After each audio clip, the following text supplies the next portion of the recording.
You know, one of the lines that has become clear to me in his performance last night is 40 acres and a mule. And that line is particularly potent for many Black Americans. And it happens to be a line that I remember from my education growing up in grade school in the Bronx. And I vaguely remember what it was about. It was something that was promised enslaved people.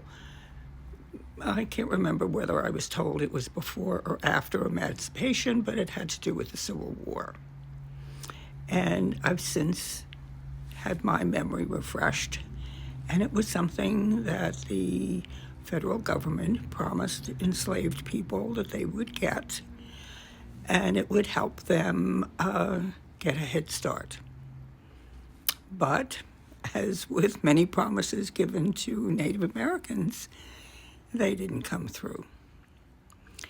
And I never really equated 40 acres and a mule because it was not something that really ever touched my life. But in thinking about it this morning, I never really equated it with something else that was very important to American life, which was the Homestead Act.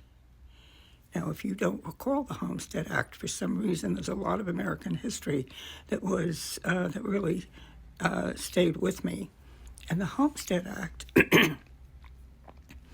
was an act that the federal government felt was extremely important because they wanted to populate the Midwestern part of our country, the prairie.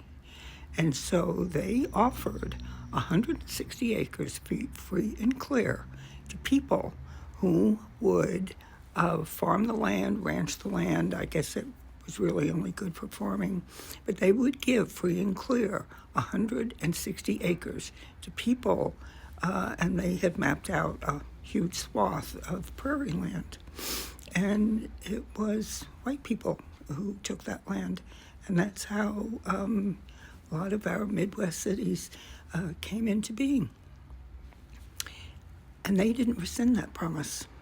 They gave 160 acres to people free and clear, and all they had to do was stake it out. And this may be apocryphal, but I seem to remember in class hearing how there was a date and they had people lining up and they set off a bell and you could just go and stake out your plot of land and it was yours and you could farm it.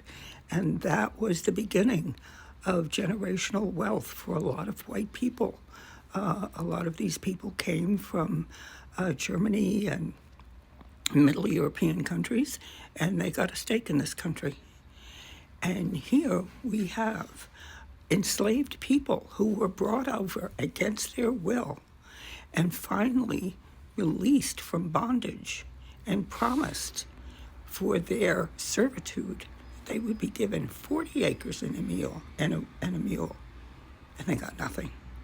And they had to start from scratch. Just a thought. Think about that.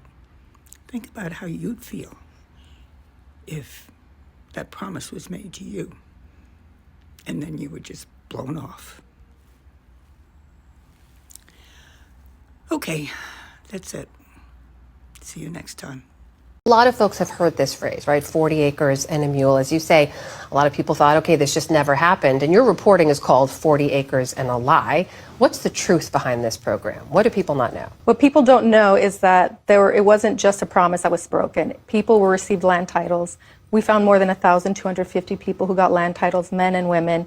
They picked out their plots of land, mostly on the plantations where they were enslaved. Actually, not everyone got 40 acres, which is another misconception. It was up to 40 acres. And then people were living there. They were planting their crops. They were selling them in Savannah. Some of them formed governments. They elected a sheriff. They were living their lives, and they lived there for up to a year and a half before they were kicked off. How did they get kicked off the land that the government gave them? Basically, because Lincoln was assassinated. I mean, they had promised this land. They gave land titles. The government said, this is yours. You deserve it, you're going to keep it, but Congress needed to make those titles permanent. They had a majority in Congress who were willing to do it, but Andrew Johnson, he was the vice president, he was a white supremacist. He sided with the planters who wanted their land back, and he vetoed every effort to make those land titles permanent. You did a little more research to talk about the value of the land. This is an important part of your reporting here. One 4-acre lot that you identified in Jacksonville, Florida, based on a sale last year, that it would, today, 40 acres would be worth $2.5 million there. It's not just the land that was lost here in your reporting. Tell me about what else you found. Yeah, well, just that generational wealth that wasn't passed on. You know, this 40 acres land was all the coast. It's like expensive coastal real estate. We found gated communities, golf courses, and restaurants, incredibly valuable lands. This is wealth that was not passed on, and that's kind of what we're trying to show is the impact. This is not a history lesson only. It's the impact on people who are alive today. Copyright disclaimer under Section 107 of the Copyright Act 1976, allowance is made for fair use for purposes such as criticism, comment, news reporting, teaching, scholarship, and research. Fair use